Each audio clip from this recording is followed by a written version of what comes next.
Welcome back to the MVP show. Today I'm chatting with Eickhel Mendoza. He's from Spain, while he originated from Venezuela. Full show notes for this episode can be found at nz365guy.com/185. Now let's get on with the show. Eickhel, welcome to the MVP show. Thank you. Thank you for having me. Good to have you on the show. Where do you come from in the world? What part of the world do you live? Well, I'm actually from Venezuela, but right now I live in Spain, in Tenerife, in the Canary Island. It's a great place to live, but I think I'm about to be here from 20 years ago. Well, it's perfect to live here. We have beaches, we have mountains, we have the best weather. I don't know what else can you can you ask for? Amazing! You live in paradise. Yeah. I won't tell you no. It's a great place to live. It's very So calm. if I was to come and visit, what are the kind of things that I need to do in Tenerife? Well, there are very good things here because the south of the south part of the island is you have great beaches. You have the warm weather, as I told you. We have perfect weather all year long, and if you go in the north side of the island, we have the greatest mountain here in Spain. Well, you have everything. You can go climbing, you can go to the beach, you can go for a walk. You can do almost everything here, and the weather accompanies it very well. And tell me about the food, because Spanish food is amazing. But what's your favorite? Well, the thing is that the food that when I was living in Venezuela, when I was born there, is really very different than what you can see in the Mediterranean food here. Is amazing. I haven't tasted when I was living in there, but when I came here, it was like an eye opener. It's like, whoa, this is paella. This is I don't know. All the food that you see here in Spain is amazing. I gained so many pounds here. Yeah, I mean, I love Spanish food. In fact, I just spent this weekend, I went to an island off the coast of New Zealand, and I went to a Spanish-inspired vineyard, and there was a lot of like Gaudi type works, and of course, all the food was pinchos mainly that I was eating, which was delicious. Yeah, it's very hard in here to maintain fit. Yeah. So you're Venezuelan, and how long have you been away from Venezuela? Well, just what I told you about, I don't know, it's almost 20 years now. I think it's 18, 20 years since I... Have you ever been back? No. Actually, yeah, there was one time that I came back, but to finish some business in there to sell some things and stuff. But it's pretty difficult to see what has Venezuela become. Since all these changes and all these political messes, it's really hard to think. I was there, I lived there, I saw the good part and now the bad part, and that led me to leave, because one thing is, if you know me, is I can live anywhere if I have all my needs complete, or I don't know how to say it, but if I can have a calm city, to have all the things that most people want, a good school for my daughter, a good work, to have the little things that actually make life better. But it's really hard if you're living in a place where you're very afraid all the time. You don't know what if it's my turn today to have something bad, or I don't know. It's really hard to live like that. Yeah, valid, and yeah, that's like I didn't really know much about Venezuela until I was traveling a couple of years ago, and then I met so many people that were Spanish speaking, had left Venezuela, to seek out a different life, in Spain. So I understand that. So do you have family and stuff back there though? Yeah, yeah, I have some family there still, but my next family of my father, my sister lives here. My father and my mother lives in Canada. Everyone tried to to run away the best way possible, but not everyone could. But I think everyone is trying to do their best to live their lives the best way they can. But it's really hard. I don't recommend anyone to leave their country unless there's no other choice, because it's really hard to get into a new country, to learn everything new, to start from the bottom. I don't know, to learn the foods, to learn how to speak, because sometimes even if you speak in Spanish, it's not the same, and everything. It changes you a lot, but sometimes that's the only option. Yeah, totally. So how did you get into PowerApps? Well, it was actually we were trying a new project with in my company, and where I work is in Telequia, and there was we were talking about a new project with Ruben. There's the one that we were in the middle of the looking for which technology is the one that we're going to tackle this project. And we were thinking, well, okay, this is SharePoint, we can do a list and do that and do that. Well, if, but we want something more complex. We want something to give the customer a more, I don't know, that little thing that it takes you apart from everything, from the usual work. So I started looking into Power Apps, and I don't know, it was something like love at first sight, something like that, Yeah, yeah, because yeah. No, that is right. yeah, because I fell in love with Canvas because by the actual name, Canvas is a canvas, so you can put whatever you have in your mind into work, and connect it to various data sources, and everything put into places, and you start to think, oh, wow, this is like when you were young, playing with Legos.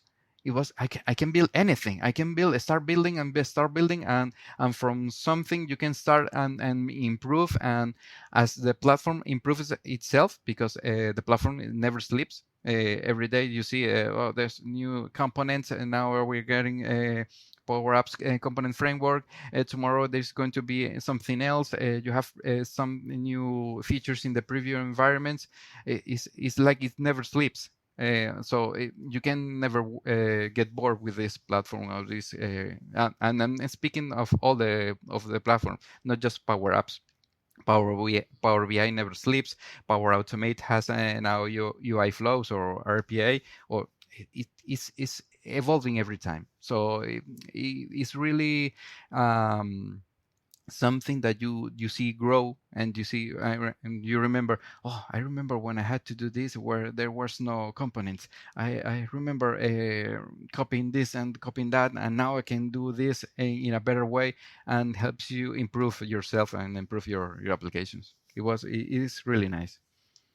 Yeah, yeah. So true, so true. So I noticed you've been involved in some kind of case studies, even that Microsoft have done, the Island Council of Tenerife.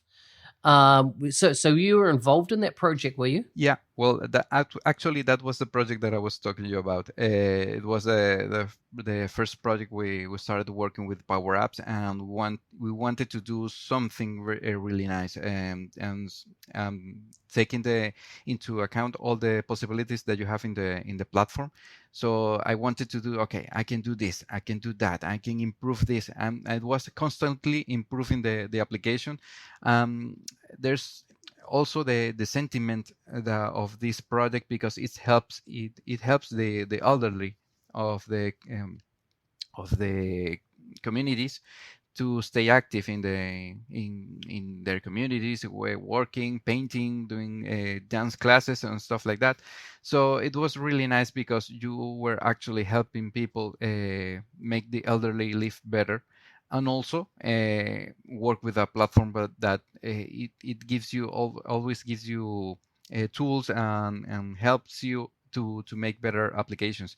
So I think it was I don't remember, I think maybe August of last year, when the people in PowerApps were asking, "Hi, what are you working with, and what are your projects?" And I responded to a tweet. We're doing this with the Canary Island, and they love the idea, and that's why they make the case. And also, was really nice because I don't know, seeing your face, or your baby as I tell, in the blog of Power Apps, it I don't know, it touches your heart. I think. um yeah, because I don't know, I'm constantly working, trying to make the community, to I don't know. Whenever you find something, oh, yeah, I can do that with this workaround or with this trick, and immediately I want to share that with the community.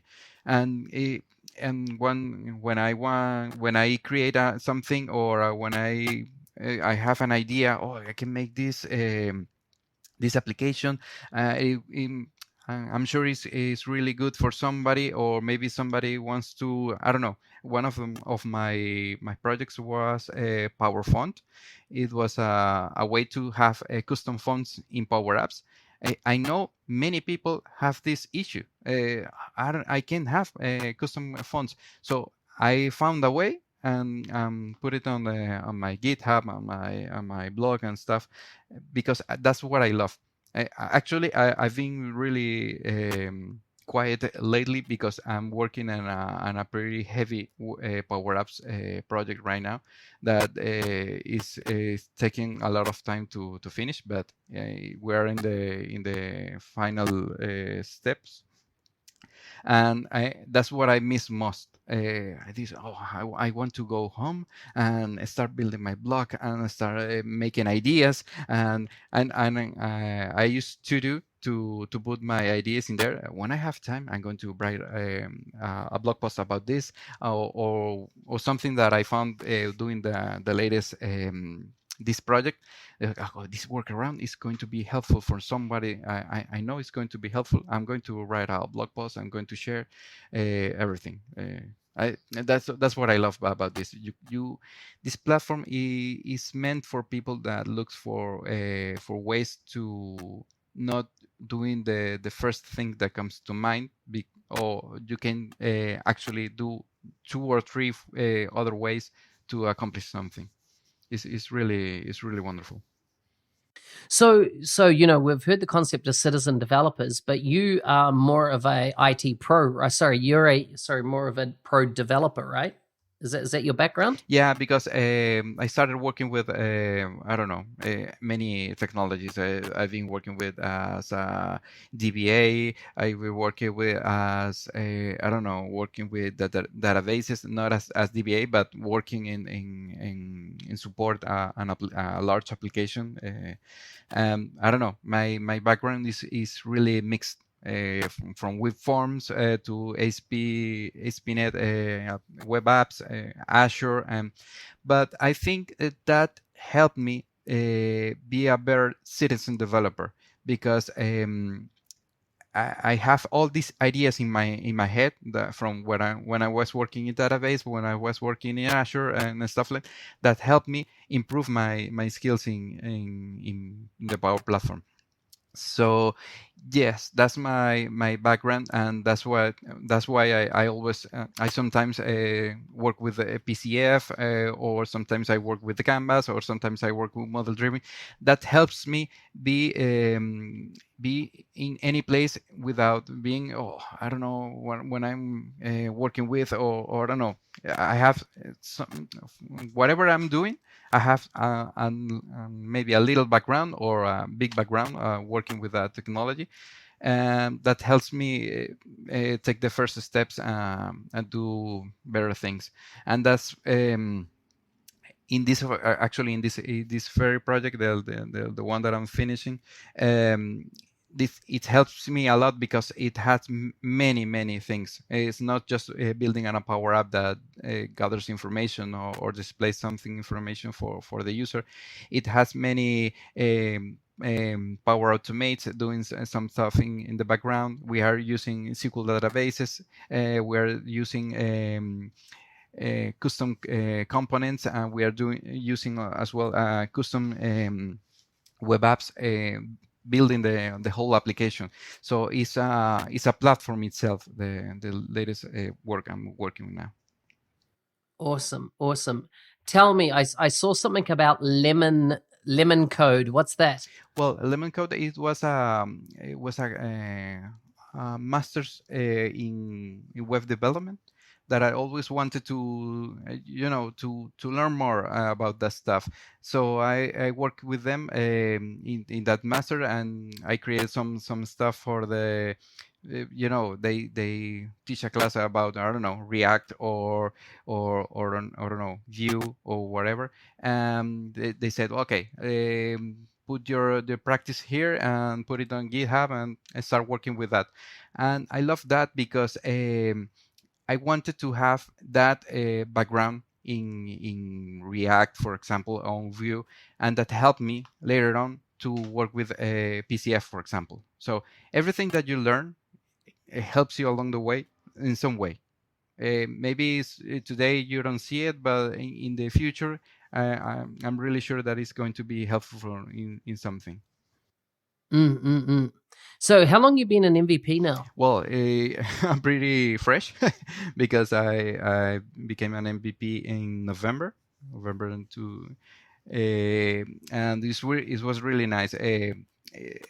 It's what I tell you. I love the community, and receiving this award is that little star that Microsoft gives you and says, "Good job, man.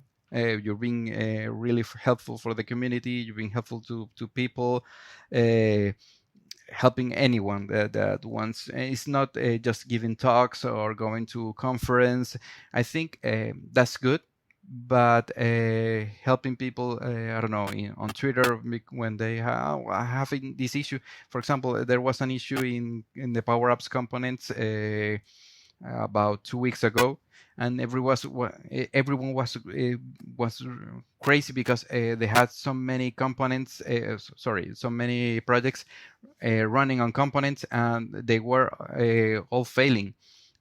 And everyone was like, what is wrong? Why is not working?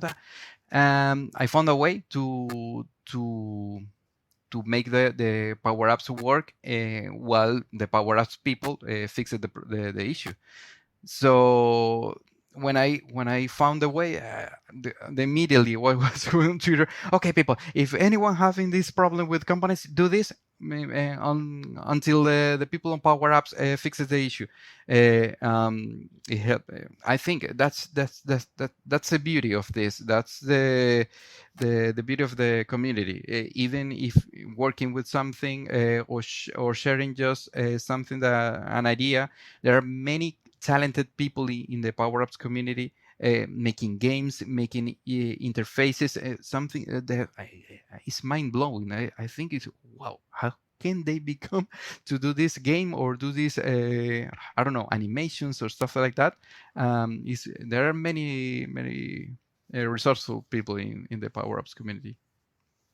I love it. I love it. So since becoming an MVP, what changed for you, or what did you realize that you didn't know about the MVP program prior to becoming an MVP? Well, actually, I knew a lot about the MVP program because I work with many MVPs in my company.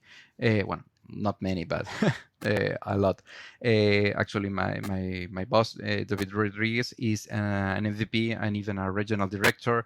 I used to work with Cesar, and now we have another MVP in the company that is Elena, and they always tell us about how the MVP program is really good because of the community, but it had some perks that are really good. For example, I love the NDA part of the MVP program, and that when you are on the PGI calls and they tell you show you something, okay, this is where we're heading to in this technology, and you get to say something about that. Oh, well, I think that's good, but maybe do this instead. I have heard from the customers that that's not working really well or stuff.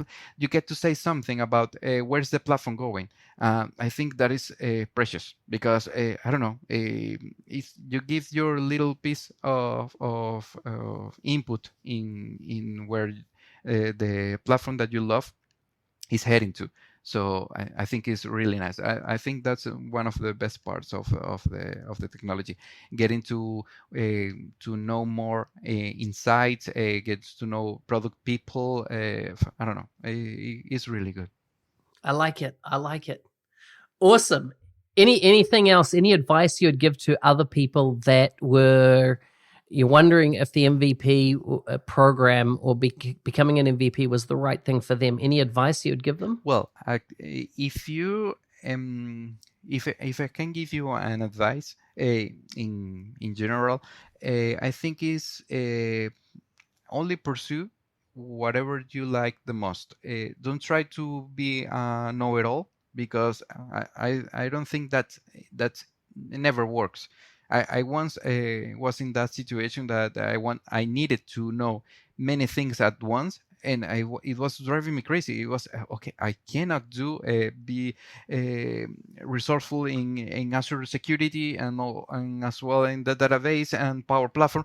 I need to focus on what I love, especially on what you love, because you're going to do it with happiness. I don't know. It's not going to feel like working. So if you love whatever, if you love WinForms, if you love Blazor, if you love ASP, be the best you can be in the platform or the technology you love. If the MVP is going to, if you're pursuing to be an MVP, is going to land sooner or later. That's not actually the point. The actual point of being an MVP is loving the community, and you're going to see in every community of every platform is there are nice people. There are people that love the technology or the platform as much as you do, and they love all. They also or for example in the community of PowerApps, they love sharing everything, every bit that they learn is immediately out there. So for everyone to use, okay, I'm doing this, it's going to be helpful for you, it's going to be helpful for anyone. For example, the first heavy application that I created for in PowerApps was is Power Twitter. It's a pixel by pixel representation of the Twitter homepage of. Oh yeah, I remember seeing Yeah, that. Wow. it was really hard, but it was addictive. I became addictive because I wanted to make it a pixel by pixel representation. Even on Twitter changes, every now and then they change the UI. I changed the UI in Power Apps in putting the new things that are available in Power Apps. So for example, components, and now that we can have components inside groups and stuff like that. Every evolvement in Power Apps evolves the application itself. And I love to see the looks on the people when I show the application, when I do alt tab between the Twitter homepage and the Power App.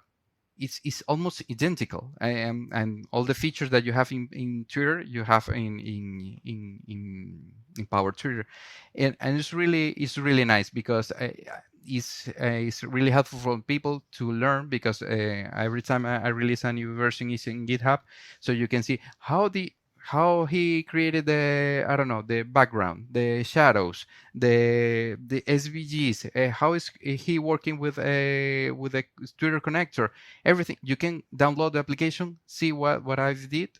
Oh, say, okay, this is how I did it, and use it in your apps or on your hobbies or whatever you need to.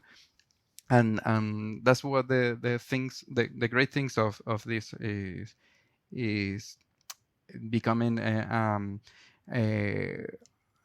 working with the community, because Yeah. It's so good. It's so good. I'm impressed. I remember seeing that and thinking, wow, what a lot of effort, and that's amazing that you did that.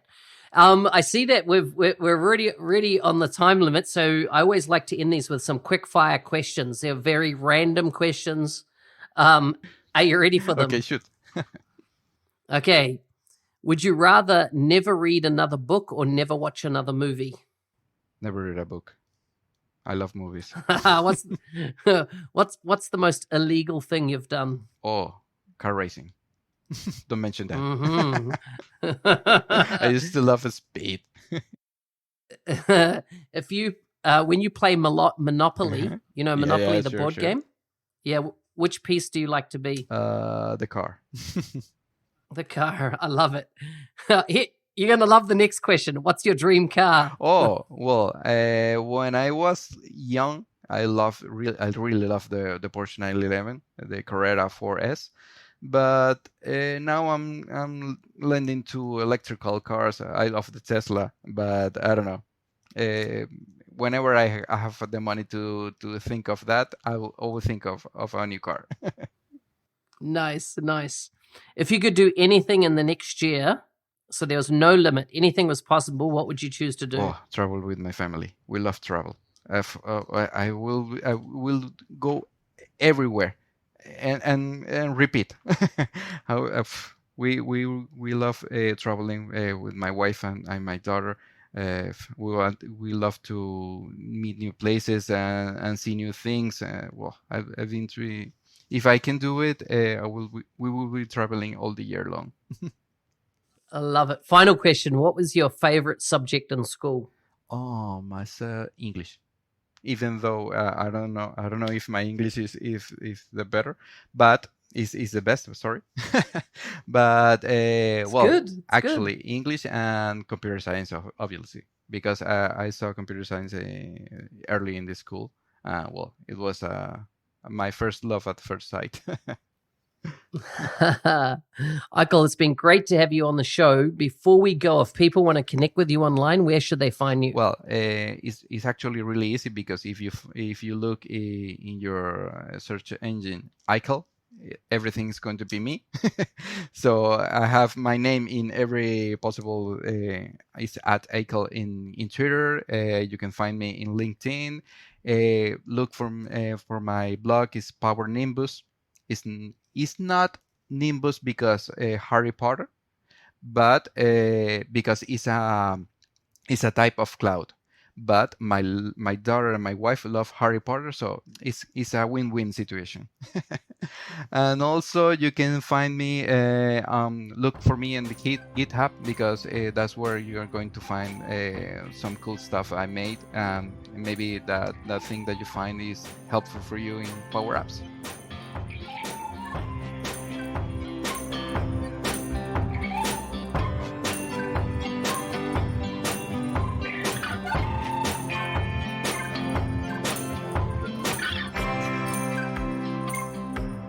Hey, thanks again for listening. Have you had a chance to look at the 90-day mentoring challenge? If this is something you wish to do, if you want to, take stock of where your career is in the Microsoft business application space, this free 90 days may be an investment that you would consider time-wise, because that's what your investment's going to be, in your career.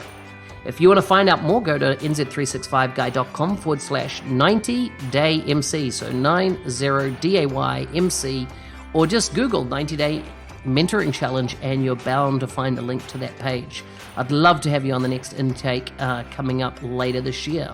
Full show notes can be found at nz365guy.com/185. See you next time.